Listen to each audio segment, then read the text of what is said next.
안녕하세요. 박혜선입니다. 혼자 공부하는 머신러닝, 딥러닝 개정판 7장을 시작하도록 하겠습니다. 네, 이번 시간 7장의 첫 번째 절이죠. 인공신경망에 대해서 배우도록 하겠습니다. 7장, 저희가 6장까지는 머신러닝에 대한 주요 알고리즘들을 배웠고요. 7장부터는 이제 인공신경망, 딥러닝에 대해서 알아보도록 하겠습니다. 7장은 인공신경망의 기초적인 내용이고요. 8장에서 이제 합성복 신경망을 배우고 9장에서 순환신경망 그리고 10장에서 트랜스포머 모델에 대해서 알아보도록 하겠습니다. 네, 이 장의 그 설정을 이제 1절 맨 처음 부분 나와 있죠. 이전 책에서 저희가 럭키백을 기획했었죠. 그래서 여러 가지 생선이 들어있어서 그 생선의 확률을 구하는 가상의 문제를 만들었었는데요.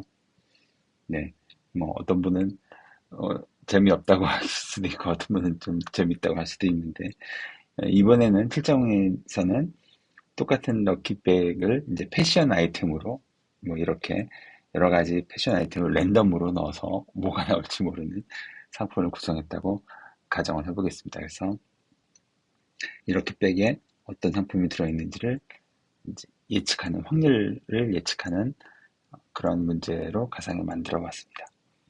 굳이 이렇게 패션이라고 이렇게 제가 적은 이유는요.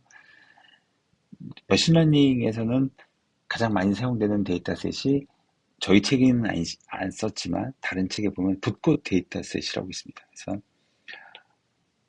아이리시 데이터셋이라고 붓꽃을 세 종류의 붓꽃으로 분류하는 데이터셋이 마치 머신러닝계의 헬로 월드처럼 이렇게 사용되거든요.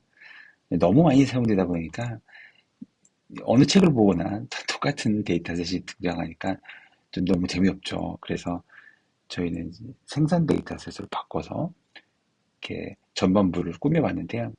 이 후반부의 딥러닝 쪽에서는 이 머신러닝계의 이 붓꽃 데이터셋과 같은 헬로 월드 같은 기본적인 데이터셋이 있습니다. 그게 바로 엠니스트 데이터셋이라는 건데요.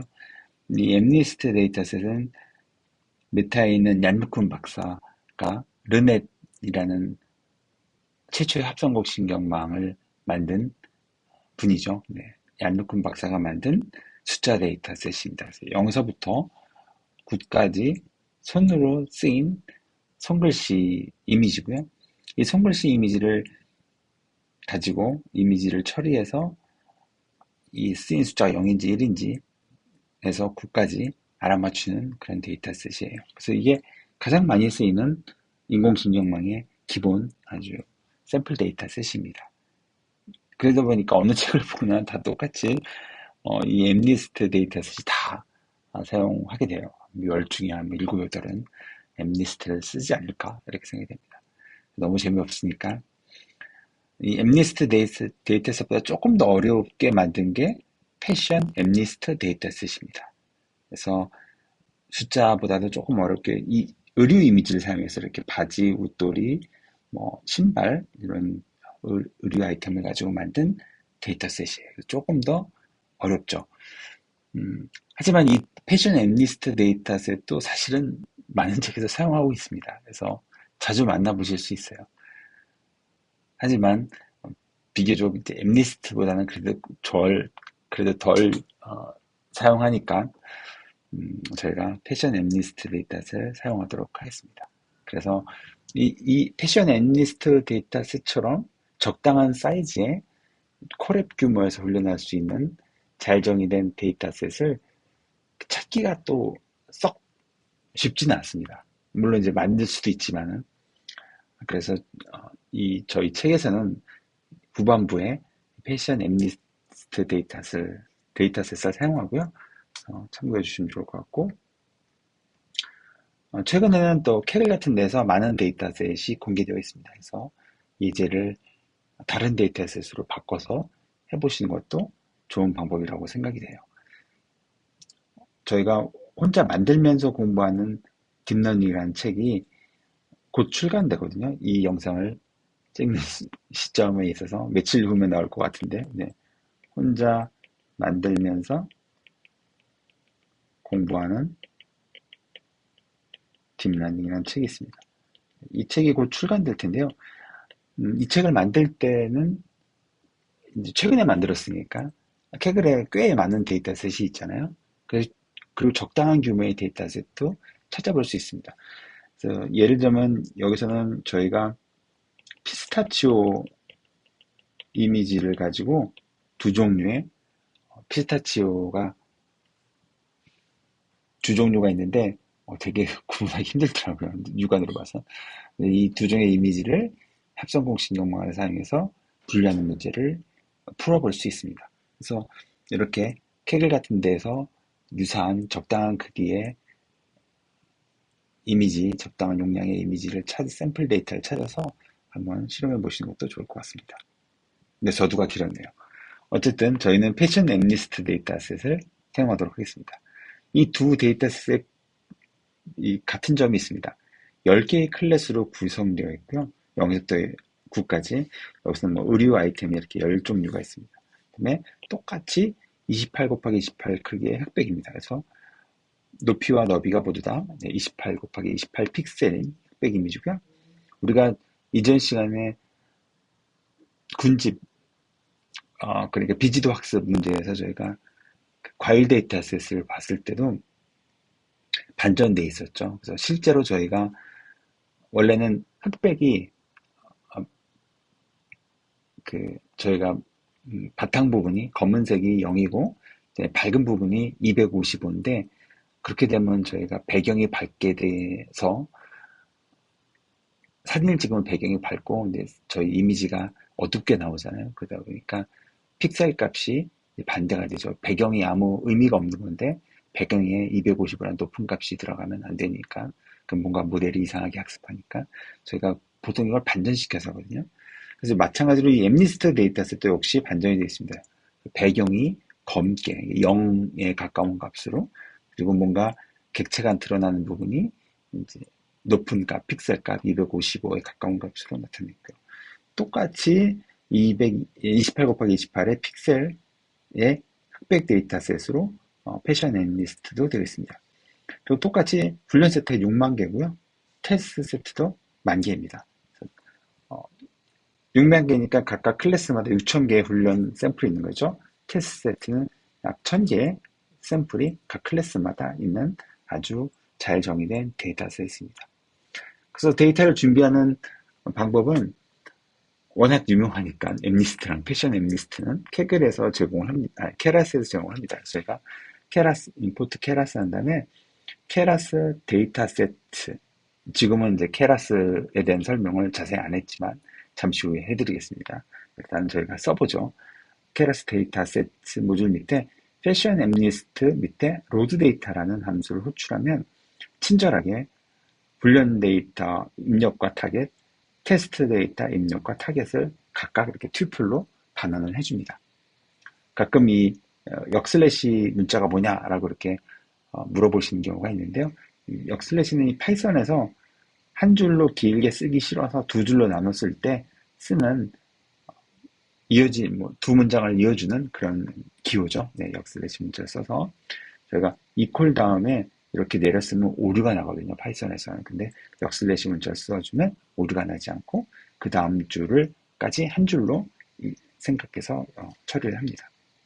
그래서 이 트레인 인풋과 트레인 타겟의 크기를 쉐임 메소드로 출력을 해보겠습니다. 이게 넘파이 배열이거든요. 그래서 보면은 첫 번째 차원이 6만 개입니다. 그래서 보면 오른쪽에는 그림 보면 이렇게 6만 개의 샘플이 행방향으로 놓여있다고 해야 될까요? 첫 번째 차원을 따라서 놓여있고요. 그 다음에 높이와 너비가 각각 28 곱하기 28인 이미지로 저장이 되어 있습니다. 타겟은 0부터 9까지의 숫자니까요. 6만 개의 1차원 벡터로 되어 있죠. 테스트 인풋도 마찬가지로 10,000개가 28발 곱하기 28 크기의 이미지가 10,000개 쌓여있는 3차원 배열로 되어 있고요. 테스트 타겟은 역시 10,000개의 0부터 9까지 숫자로 이루어져 있습니다. 타깃 값은 벡터고요. 그 다음에 입력 값은 3차원 배열로 이렇게 구성이 되어 있습니다. 그래서 먼저 저희가 인공지능망을 바로 적용하기 전에 로지스틱 회기를 먼저 한번 이 데이터셋에 때 적용해보죠. 저희가 로지스틱 회계는 한 가지 저희가 그 3차원 입력 벡터를 사용할 수 없습니다. 사이키먼에 있는 로지스틱 회계는 1차원 샘플마다 1차원 벡터로 펼쳐야 되거든요. 그러니까 샘플 차원까지 합쳐서 2차원 벡터를 기대하죠. 2차원 배열을. 그래서 저희가 트레인 입력 데이터를 리시엠 메서드로 뒤에 이제 6만 곱하기 28 곱하기 28인데 뒤에는 28차원, 28 곱하기 28차원을 하나로 합치기 위해서 리시엠 메서드를 써서 이렇게 2차원으로 변경을 했습니다. 이렇게 되면 앞에는 6만 차원은 그대로 유지되고 뒤에는 28 곱하기 28차원이 784차원으로 이렇게 합쳐지겠죠. 그 전에 저희가 트레인 인풋을 255로 나누었는데요. 저희가 이전에는 로지스틱 회계 같은 모델을 사용할 때, 그리고 결정 트리를 제외한 대부분의 알고리즘일 경우에 입력 데이터의 특성 간의 스케일 차이를 보정하기 위해서, 맞추기 위해서 표준화를 한다고 이렇게 말씀드렸죠. 어떤 식으로든지 전처리를 해야 됩니다. 근데 인공신경망이나 혹은 특히 이제 이미지 데이터를 다룰 때는 이 표준화를 적용하지 않고 보통 255로 나누어서 0에서부터 1 사이로 이렇게 적정한 스케일로 바꾸는 것이 보통입니다. 이렇게 해도 잘 모델이 훈련되고요. 또 이렇게 하면 나중에 저희가 합성곡 신경망을 다룰 때 알아보겠지만은 이미지를 출력할 때도 좀 보기 좋고 중간 과정을 살펴보기도 좀 좋고 그런 장점이 있습니다. 관례적으로 간접적으로 0과 1 사이로 이렇게 전처리를 하는 편입니다. 그래서 250으로 나눈 다음에 그다음에 이렇게 뒤에 있는 28 곱하기 28차원을 1차원으로 펼쳤습니다. 그래서 6만 곱하기 784인 2차원 배열을 만들었죠. 이렇게 2차원 배열을 만들면 이제 로지스틱 회계뿐만 아니라 다른 어떤 사이키넌에 있는 모델에도 다 적용을 할 수 있습니다. 하지만 저희가 이제 로지스틱 회계에 한번 적용해보죠. 근데 저희가 SGD 클래스파이어 이전에 배웠던 경사관법 클래스를 사용해서 손실함수를 로그로스로 지정하고 그다음에 로지스틱 회계 모델이 만들어지겠죠. 그 다음에 최대 반복을 5번 에포크 동안만 반복하도록 하겠습니다.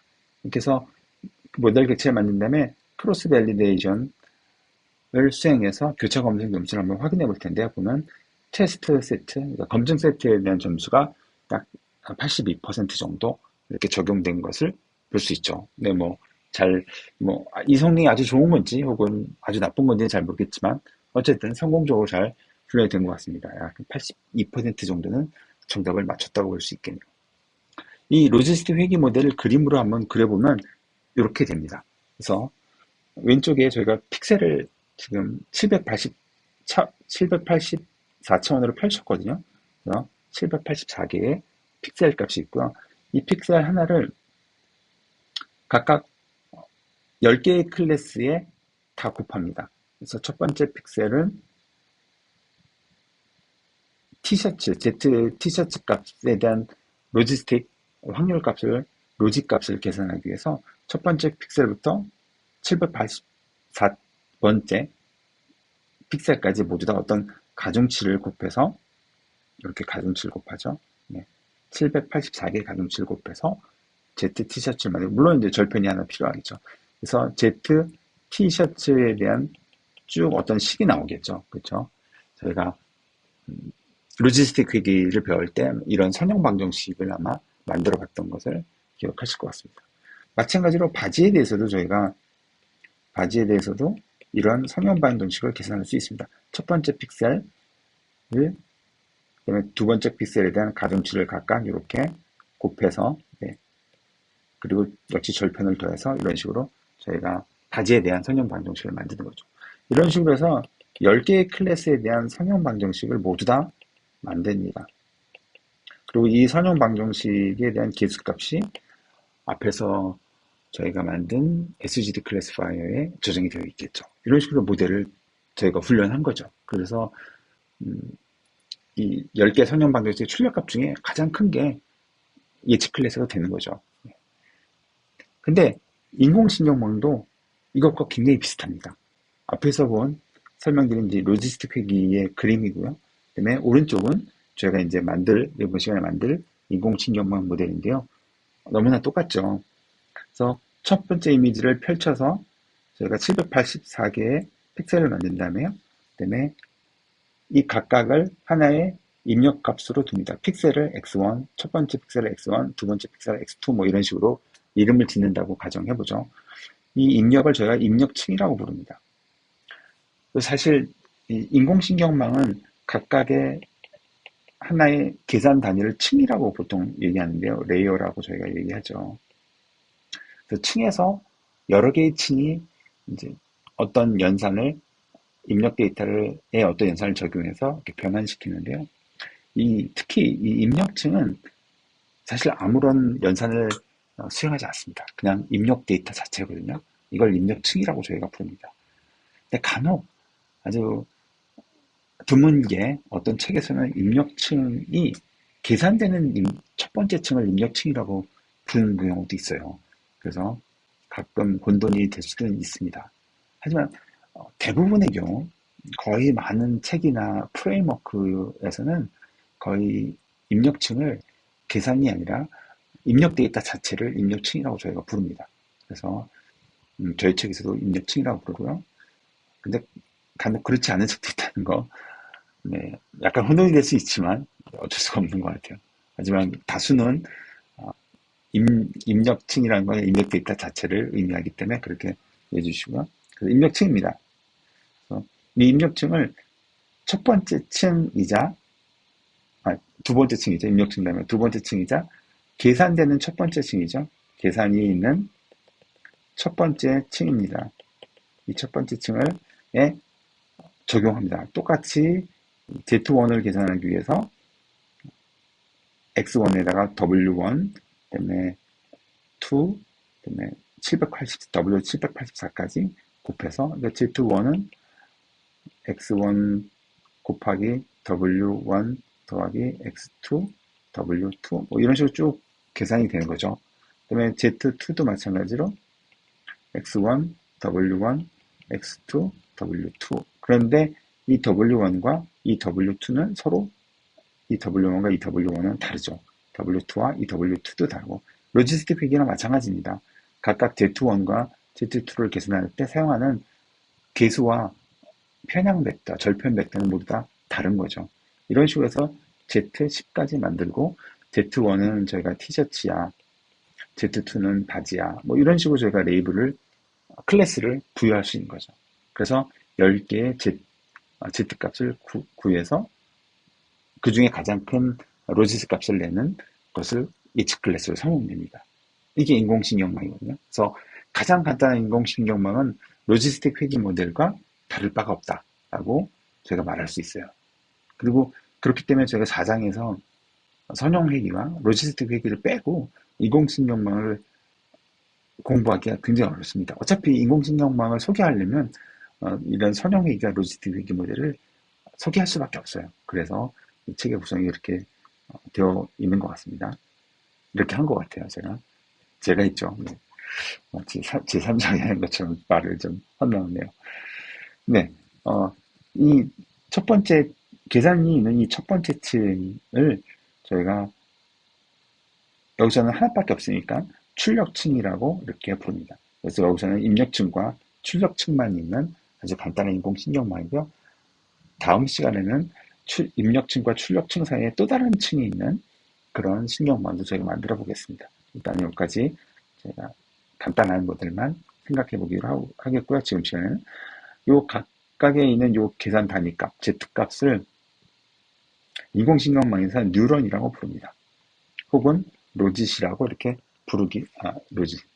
유닛이라고 부르기도 합니다. 그래서 이런 이유는 다음 슬라이드에 있는 이런 저희 머릿속에 있는 또 동물에 말이네요. 네, 그렇죠. 생물에 있는 뉴런의 구조에서 착안을 했습니다. 그래서 이런 수상돌기에서 다른 뉴런에서 온 정보가 모여서 이 세포체에서 어떤 임계점을 지나면 뭔가 파이어 된다고 하더라고요. 신호가. 그래서 신호가 이 축삭까지를 통해서 다른 뉴런으로 전달이 된다고 합니다. 아주 정확하게는 제가 생물학 전문가 아니라서 모르지만 대체적으로 이렇다고 합니다. 이런 구조에서 착안해서 영감을 받아서 비슷한 구조로 이렇게 만들었다고 해요.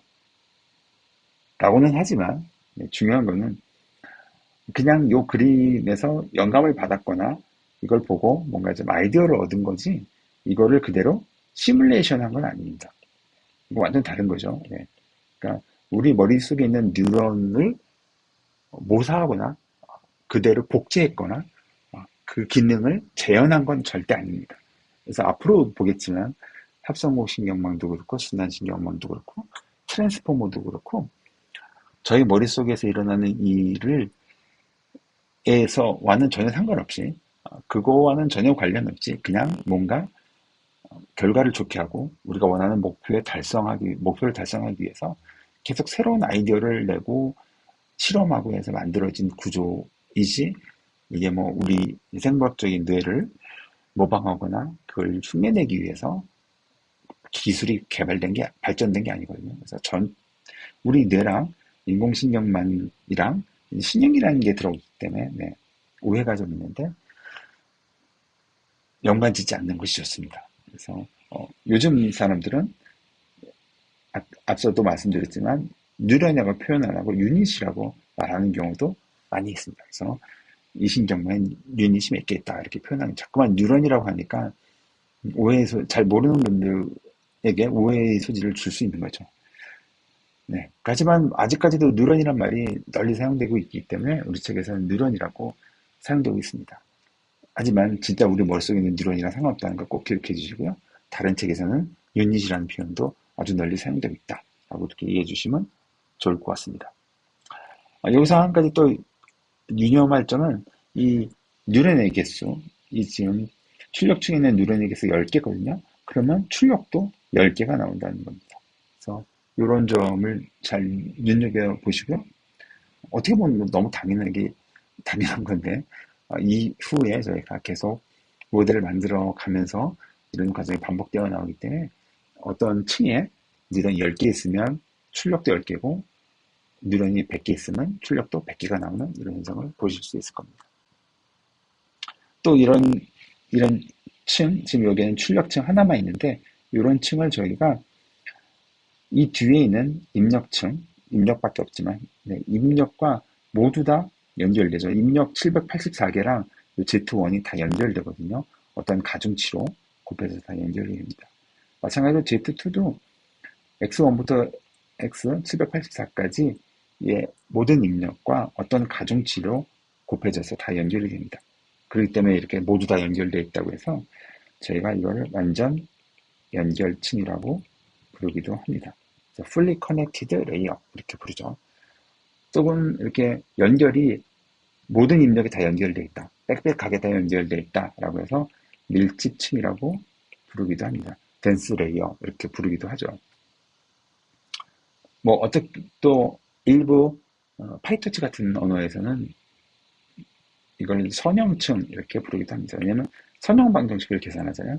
로지스틱 회귀 모델이랑 똑같이 가중치와 입력의 선형 방정식을 계산하기 때문에 선형층이라고 부르기도 합니다.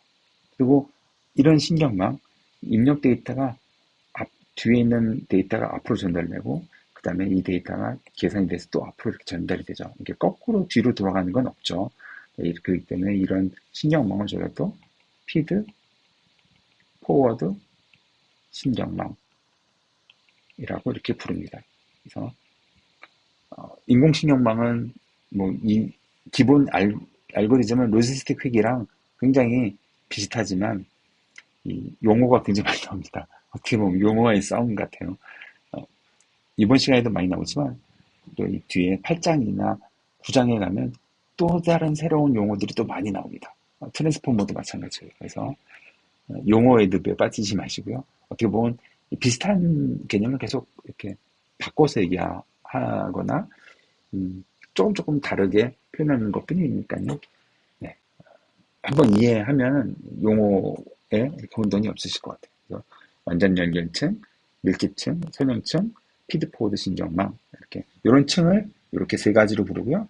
그다음에 이렇게 데이터가 뒤에서부터 앞으로 이렇게 전달돼서 한쪽 방향으로 진행되는 걸 저희가 피드포워드 신경망이라고 부릅니다. 그래서 저희는 지금 가장 간단한 피드포워드 신경망을 만들었다라고 이렇게 보셔도 될 것 같아요. 아주 일부 책에서는 완전 연결 신경망과 밀집층을 구분하는 경우도 있어요.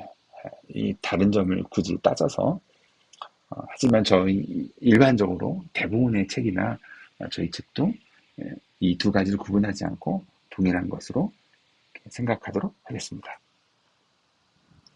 네, 그 다음에는 인공지능 머신러닝, 딥러닝에 대한 구분인데요. 저희가 지금까지 머신러닝에 대해서 배웠죠. 그래서 선형 모델 배웠고요. 그 다음에 로지스틱 회계도 배웠고, 트리 모델 배웠고, 앙상블, 그 다음에 비지도 학습인 군집 알고리즘이나 차원 축소 알고리즘도 배웠습니다. 이런 것들이 다 머신러닝 알고리즘에 속한 부분이거든요. 그리고 이 중에 머신러닝 이런 알고리즘 중에 하나가 바로 인공신경망입니다. 그래서 사이키넌에도 인공신경망 알고리즘이 있습니다. 다층 퍼셉트론이라는 클래스가 있거든요. 하지만 기능은 뭐 굉장히 아주 크진 않습니다. 그래서 이런 저희가 앞으로 사용할 케라스나 이런 전문 딥러닝 라이브러리에 비하면 기능이 아주 간소하게만 구현되어 있죠. 그래서 어쨌든 머신러닝 안에 인공신경망 알고리즘이 여러 알고리즘 중 하나로 들어가 있고요. 이런 인공신경망 알고리즘이 예전부터 있었는데 예전에는 이렇게 저희가 이전 슬라이드에서 본 것처럼 하나의 층만 있었는데 이제 여러 개의 층을 쌓아서 훈련할 수 있게끔 여러 가지 기술이 발전됐거든요. 그래서 그렇게 만들 수 있기 때문에 더 층을 깊게 쌓을 수 있기 때문에 딥러닝이라고 이렇게 부르게 되었습니다. 근데 뭐 딥러닝과 인공신경망을 굳이 구분해서 부르지 않고요. 거의 같은 것으로 저희가 얘기를 합니다. 그래서 딥러닝, 인공신경망 똑같은 거고요. 얘네들은 머신러닝과 동떨어진 게 아니고요. 머신러닝이 여러 알고리즘 중에 하나다. 근데 워낙 이게 뭔가 좀 잘하고 높은 성과를 내기 때문에 크게 이제 부각돼서 배보다 배꼽이 큰 것처럼 이렇게 이제 되어버렸죠. 어쨌든 그렇습니다. 그리고 이런 머신러닝 외에도 머신러닝 주로 이제 컴퓨터 알고리즘을 저희가 다루는 어떤 그런 범주에 속한 것들이고요. 그 외에도 여러 가지 다른 주제들이 있겠죠. 뭐 철학적인 부분이나 로보틱스나 여러 가지 인지과학이나 여러 가지 부분들이 전체 인공지능을 구성하는 데 도달하기 위한 여러 가지 학문적 테두리 안에 들어갈 것 같습니다. 구분을 인공지능이 크고 그 안에 머신러닝이 있고 그 안에 딥러닝이 있다 이렇게 생각해 주시면 좋을 것 같아요. 저희 책은 이제 케라스를 사용하는데요. 물론 7장 2절부터는 저희가 각 절 끝에 파이토치 코드도 들어가 있습니다. 파이토치에 대한 설명도 담겨져 있으니까 한번 보시면 좋을 것 같아요. 하지만 본문에는 저희가 케라스를 주로 사용합니다. 케라스가 파이토치보다 더 뛰어나서 그런 건 아니고 이 책의 1판을 쓸 때는 케라스가 더 인기가 많았었거든요. 그래서 케라스를 사용해서 저희가 책을 집필했고요. 이제는 케라스와 파이토치가 어느 게 더 인기가 많다고 섣불리 말할 수 없을 정도로 파이토치 인기가 굉장히 높아졌습니다. 어떤 뭐 일부 독자들은 뭐 파이토치가 더 인기가 많아라고 이렇게 말씀하실 수도 있을 것 같아요. 특히 이제 저 자연어 처리 쪽에서는 파이토치 인기가 더 많아진 것 같습니다. 네, 어쨌든 이 케라스를 저희 본문에서 사용하는데요. 이 케라스 처음 버전 나왔을 때는 이게 2015년에 이 프랑스와 슐레라는 분이 2015년에 처음 만들었습니다. 초에 그때는 시아노라는 라이브러리가 있었는데 이 시아노 라이브러리가 몬트리올 대학교죠. 몬트리올 대학교에 요슈아 벤지오 교수가 있는 밀라 연구소에서 만든 딥러닝 라이브러리예요. 근데 이 시아노가 꽤 사용하기가 그렇게 썩 편하진 않았어요. 그래서 이 시아노 라이브러리를 랩핑한 파이썬 API를 만든 게 바로 케라스입니다. 요분이 프랑스의 홀레가 만들었고요. 그러다가 2015년에 이걸 초에 처음 만들었는데 2015년 11월에 만들어진 게 바로 텐서플로우죠. 그 텐서플로우가 나오고 크게 인기를 얻자 텐서플로우도 케라스에서 지원을 하기 시작했습니다. 그 다음에 나중에 마이크로소프트에서 CNTK도 만들어서 CNTK도 케라스에서 지원을 하기 시작했죠. 그래서 이 케라스는 실제 그 API, 그러니까 모델을 정하는 API만 있고요. 실제 모델의 계산을 수행하는 부분은 이런 저수준 라이브러리에 위임을 합니다. 이런 걸 케라스에서는 백엔드라고 부르고 있습니다. 그래서 시아노 백엔드를 쓴다, 텐서플로우 백엔드를 쓴다, 뭐 이렇게 표현하죠. 이런 백엔드를 쓰는 장점은 GPU 같은 그래픽 이제 처리 장치를 사용할 수 있어서 빠른 벡터 연산, 행렬 연산을 할 수 있기 때문에 이런 백엔드를 사용하는 거죠. 그래서 케라스 1 버전일 때는 이렇게 이런 걸 이제 저희가 멀티 백엔드라고 하는데 여러 개의 백엔드를 골라서 사용할 수 있는 고수준 라이브러리였습니다. 그리고 이제 빠르게 인기가 높아졌죠. 그러다 케라스 버전 2가 되면서 이 프랑스와 슐레가 이제 구글에 합류를 하게 됩니다. 그래서 구글에 합류를 하고 나서 텐서플로우 2.0 버전이 나오면서 텐서플로우에도 여러 가지 파이썬 API가 있었거든요. 근데 다른 API를 다 이제 저희가 사장시킨다고 하죠. 데프리케이티드 시키고 케라스를 제1 API로 채택하게 됩니다. 그래서 이때부터는 이제 케라스랑 텐서플로우가 거의 동격이 되어버렸어요. 거의 텐서플로우 쓴다는 거는 거의 케라스를 쓰는 것과 다른 말이 아니었거든요. 그 다음에 이 케라스가 2.3.1 버전인가요? 부터는 이제 멀티 백엔드 정책을 벌이게 됩니다. 그리고 텐서플로우만 사용하는 단일 백엔드로 텐서플로우 전용 케라스로 변경이 됩니다. 이 시점 전에 일어난 일들이 아까 보았던 마이크로소프트 CNTK도 개발이 중지됐고요. 그다음에 시아노도 개발이 중지됐어요. 여러 가지 이유로 다른 이때 이제 파이토치도 인기가 좀 있었고 텐서플로우도 인기가 있고 이런 이제 큰 커뮤니티나 큰 기업에서 지원하는 라이브러리 인기가 높아지니까 CNTK나 시아노 같은 것들이 경쟁력을 잃고 사장되게 된 거죠. 그러다 보니까 자연스럽게 케라스도 텐서플로우 단일 백엔드만 지원하는 걸로 이렇게 자리매김하게 된 것 같아요. 그래서 텐서플로우 이때는 텐서플로우에서 케라스를 임포트해서 이렇게 사용하는 거나 그냥 케라스를 임포트하는 거나 거의 같은 효과를 발휘했습니다. 이 두 가지가 거의 다를 바가 없었죠. 그래서 케라스 버전 2.부터 텐서플로우 2.0부터는 이렇게 사용이 되었고요. 그런데 케라스가 또 바뀌었습니다. 그래서 이 케라스 1, 2, 3 바뀔 때마다 프랑스와 슐레가 케라스 라이브를 제작성한 걸로 제가 알고 있는데요. 굉장히 놀랍죠. 한 라이브러리를 3번이나 개발했다는 건. 케라스 3 버전부터는 이 텐서플로우에서 다시 밖으로 나왔습니다. 물론 텐서플로우 안에도 여전히 케라스 코드가 들어있지만 다시 이제 외부 원래 케라스 깃허브에서 다시 케라스 버전 3이 정식으로 출시가 되었거든요. 이때부터는 다시 멀티 백엔드로 정책이 바뀌었습니다. 이렇게 바뀐 이유는 텐서플로우 위에도 파이터치에 대한 인기가 너무 높아졌기 때문인 것 같아요.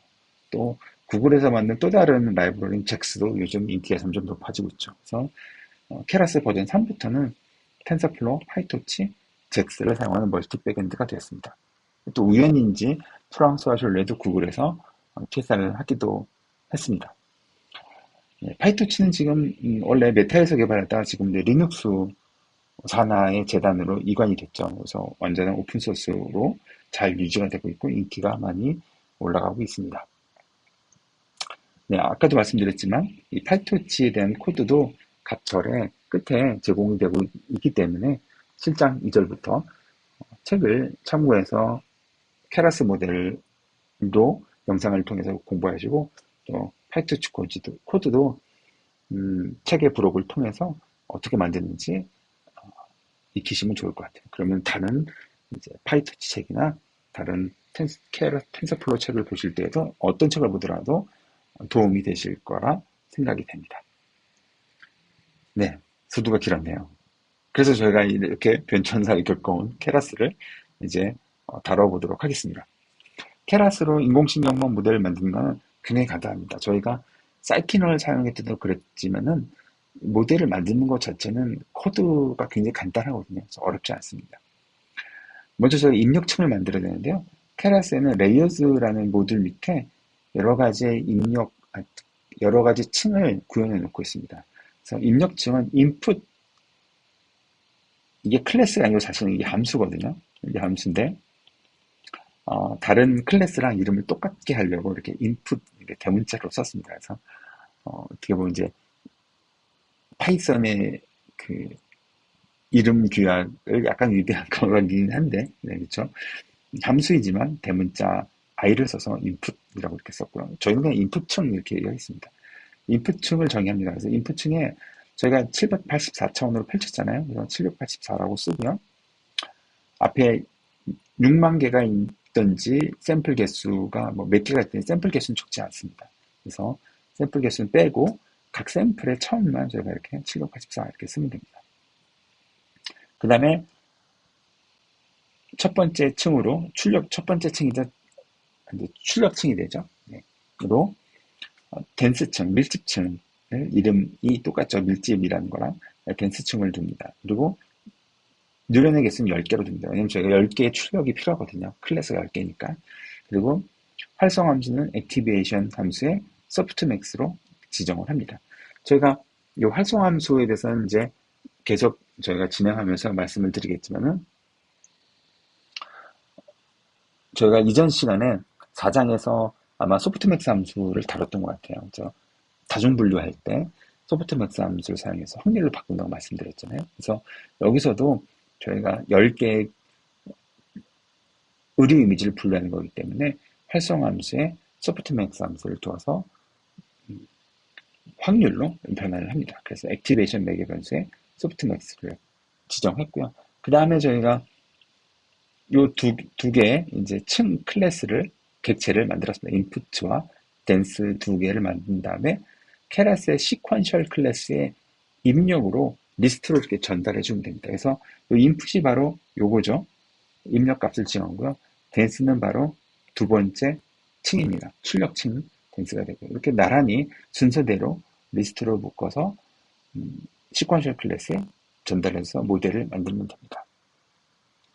그 다음에 모델을 만든 다음에 이 모델을 컴파일을 해야 됩니다. 이 컴파일 메서드는 우리가 언어에서 뭐 C 언어나 이런 언어에서 말하는 실제로 언어 소스 코드를 컴파일해서 이진 실행 파일을 만드는 그 컴파일이 아닙니다. 메소드 이름만 컴파일일 뿐이지 작동하는 거 완전히 다른 거니까요. 네, 오해하지 마시고요. 컴파일 메소드를 사용해서 뭐 내부적으로는 계산 그래프를 만드는 그런 과정을 수행하지만 여기서는 간단하게 저희가 그냥 손실함수를 지정하고 그다음에 측정 지표를 지정하는 요소로 메소드로 사용을 합니다. 그래서 저희가 그 4장에서 저희가 이진 분류일 때 이진 크로스 엔트로피 손실함수를 사용한다고 말씀드렸어요. 그래서 아주 장황하게 저희가 이렇게 설명을 했었는데요. 똑같이 여기서도 저희가 크로스 엔트로피를 사용을 합니다. 하지만 이진 분류일 때는 저희가 바이너리 크로스 엔트로피를 요 매개 변수에 이렇게 지정합니다. 하지만 저희는 이진 분류 문제는 아니죠. 10개의 클래스를 분류하는 다중 분류 문제이기 때문에 이럴 경우에는 저희가 카테고리컬 크로스 엔트로피를 지정을 합니다. 이 다중 분류일 때 사용하는 이제 손실함수의 지정 값이고 매개 변수거든요. 근데 앞에 스파스라고 붙은 이유는 저희가 원래 10개의 뉴런에서 10개의 출력을 만들어야 되니까 타깃 값도 각각 10개의 원소가 있는 벡터로 나열되어야 되거든요. 책에 보면 아마 자세히 설명이 되어 있는데 가령 첫 번째 클래스가 티셔츠라면 첫 번째는 티셔츠고 나머지는 다 0인 그래서 이렇게 구성되어 있는 이런 원합 벡터로 만들어져야 됩니다. 하나만 1이고 나머지는 다 0인 벡터로 이렇게 구성이 되어야 되는데요. 이렇게 되면 이 숫자 1은 숫자 0은 이렇게 바뀌고, 그다음에 숫자 1은 이제 두 번째 원소만 1이고, 나머지는 다 0인, 이렇게 두 번째 원소만 1이고, 나머지 다 0인 벡터로 만들어요. 뭐 이런 식으로 0, 1, 2, 3, 4에서 9까지 각 위치의 값만 1이고 나머지는 다 0인 벡터로 만들어서 타깃을 준비해야 되거든요, 사실은. 그럴 때 정하는 게 카테고리컬 크로스 엔트로피입니다. 하지만 이렇게 하면 너무 귀찮죠. 클래스가 많으면 벡터도 굉장히 커지고, 다 0인데 괜히 메모리만 낭비하고, 그쵸? 그래서 일반적으로는 그냥 정수값을 그대로 쓸 수 있도록 이런 케라스나 다른 라이브러리들이 지원을 하고 있습니다. 그래서 저희는 지금 이 패션 엠니스트 데이터의 타깃 값은 0에서부터 9까지의 정수값으로 타깃 값이 이루어지고 있거든요. 원합 벡터가 아니라. 그래서 이런 정수값을 그대로 사용하려면 앞에 스파스를 이렇게 붙여줘야 됩니다. 그래서 정수 레이블을 사용한다라는 의미로 스파스 카테고리컬 크로스 엔트로피라고 손실함수를 지정해주고요. 네, 그 다음에 저희가 원래 이 모델을 훈련하면 손실값을 출력을 해줍니다. 그래서 모델을 훈련하면서 손실이 어떻게 감소되는지를 나타내 주는데요. 저희가 정확도도 출력하고 싶다 하면 이렇게 매트릭스 매개 변수의 리스트로 accuracy라고 정의해주면 이게 분류 문제니까 정확도를 출력해 줍니다. 그래서 이렇게 해서 모델을 준비를 하고요. 그다음에 훈련할 때는 우연찮게 사이킨런과 훈련하는 메소드가 동일하게 fit입니다. 그래서 fit 메소드에 입력 데이터와 타깃 데이터를 전달해주고요. 반복해서는 epox라는 매개 변수로 지정하는데 저희가 5번만 모델을 훈련하겠습니다. 그래서 모델을 훈련하면 훈련 결과 밑에 쭉 나오는데요. 아마 책이나 GitHub을 참고해 주시면 좋을 것 같고요. 그 다음에 모델이 훈련이 끝난다면 저희가 검증 세트로 평가를 해볼 수 있습니다. 그래서 evaluate 메소드에다가 저희가 밸리데이션 데이터를 따로 이렇게 덜어놨었는데 저희가 이 슬라이드는 없지만 책에 보면 이렇게 덜어놨거든요. 그래서 이 밸리데이션 입력과 검증 세트 타겟 데이터를 넣어서 평가를 해보면 평가 점수가 나오는 것을 저희가 확인할 수 있습니다. 그래서 모델을 훈련하는 건 굉장히 간단하죠.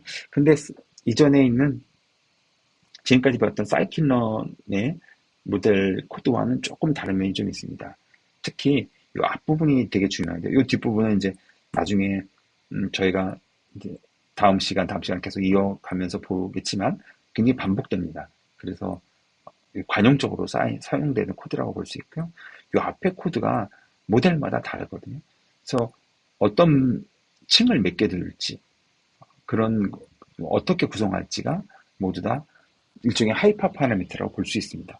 그래서 모델을 훈련하는 것이 학습되는 것이 아니라 제가 사전에 모델의 구조를 정의해 줘야 되는 거죠. 그래서 이런 부분이 저희가 앞으로 계속 더 탐구해야 될 부분인 것 같습니다.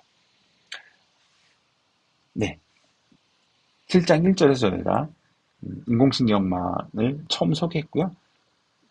근본적으로는 가장 간단한 인공신경망은 로지스트 회계랑 비슷하다. 그리고 저희가 저희 책에서 사용할 케라스 라이브러리에 대해서 간단하게 소개해드렸고, 그 다음에 가장 간단한 한 개의 층이 있는, 출력층 하나가 있는 인공신경망 모델을 만들어서 모델을 훈련해봤습니다. 다음 시간에 이어서 좀 더 깊은 네트워크가 있는 깊은 여러 개의 층이 가진 신경망을 어떻게 만드는지 알아보도록 하겠습니다. 네, 들어주셔서 감사합니다.